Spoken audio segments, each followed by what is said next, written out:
आपण पाहत आहात महाराष्ट्र टुडे न्यूज।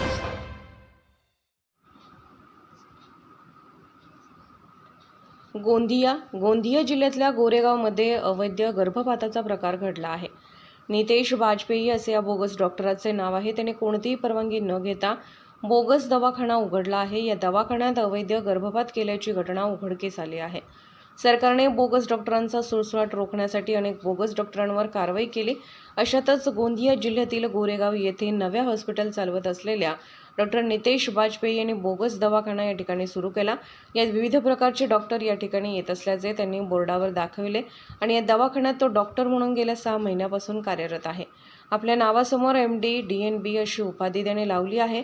मात्र हा डॉक्टर नसल्याचे जिल्हा शल्यचिकित्सक अमरीश मोहबे यांनी सांगितले आहे। जिल्हा शल्यचिकित्सक आणि पोलिसांनी या दवाखान्यावर धाड मारली। त्यावेळी दवाखान्यामध्ये एक महिला 1.5 महिन्याची गर्भवती असताना तिचा गर्भपात करण्यात आला।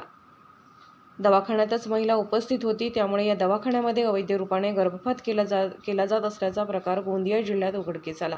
विशेष बाब म्हणजे नितेश वाजपेयीवर कोविड काळामध्ये अवैध रूपाने हॉस्पिटल उघडल्याच्या कारणावरून गुन्हा दाखल करण्यात आला होता। त्यावेळी त्याने आपल्याकडे BAMS डिग्री असल्याचे दाखवले होते। याबाबत संबंधित युनिव्हर्सिटीला विचारणा केली असता त्याची डिग्री बोगस असल्याचे वृत्त समोर आले। महाराष्ट्र टुडे मराठीसाठी ब्युरो रिपोर्ट गोंदिया।